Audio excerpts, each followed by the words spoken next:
ondo, bai?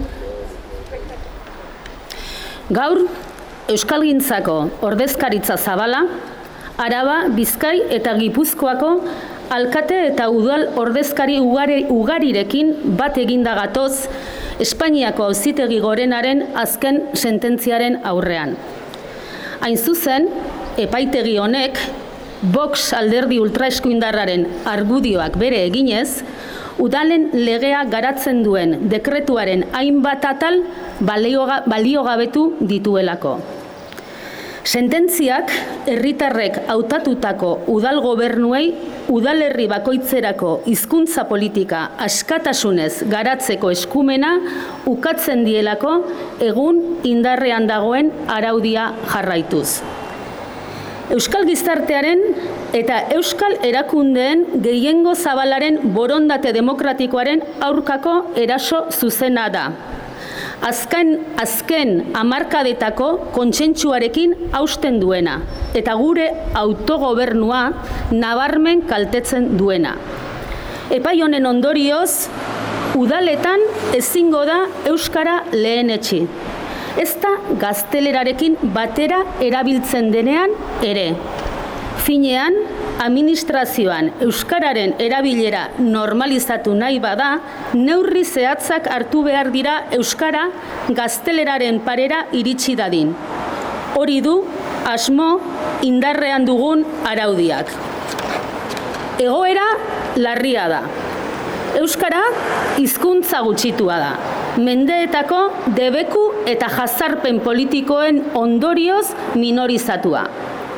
Euskalgintzatik, Europako hizkuntzen berdintasunerako sarearekin batera, adierazi genuen euskara larrialdi egoeran dagoela, eta azken ikerketek ere agerian utzi dute geldialdi eta atzeraldi baten arriskua.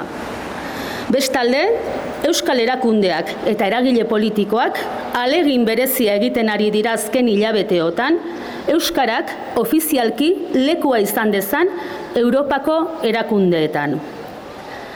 Hain zuzen, euskara minorizaziotik ateratzeko ekintza positiboak premiazkoen direnean biderkatu dira neurri hauen aurkako sententziak. Euskararen normalizazioarekin bateragarriak ez direnak. Dela lan eskaintza publikoak baliogabetuz, dela Eusko Legebiltzarrak adostasun zabalez onarturiko legeen aurka eginez. Dagoeneko 30 inguru dira euskal erakundeen hizkuntza politika egiteko eskumena igatzen duten sententziak. Guzti honen aurrean, batasunetik erantzun beharra dago. Neurririk hartu ezean, oztopoak ugarituko dira euskaraz bizi nahi dugunontzat.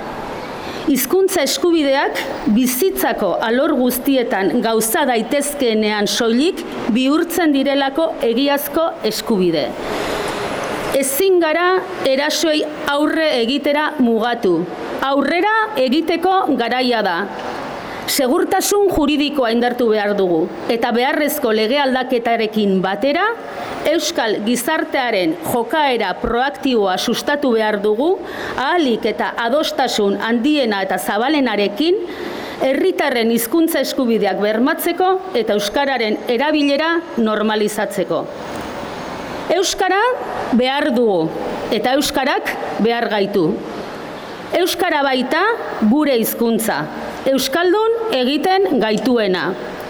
Horregatik, euskalgintzak eta udal ordezkariok bat eginik, euskararen erabilerak dagokion lekua behar duela berresten dugu.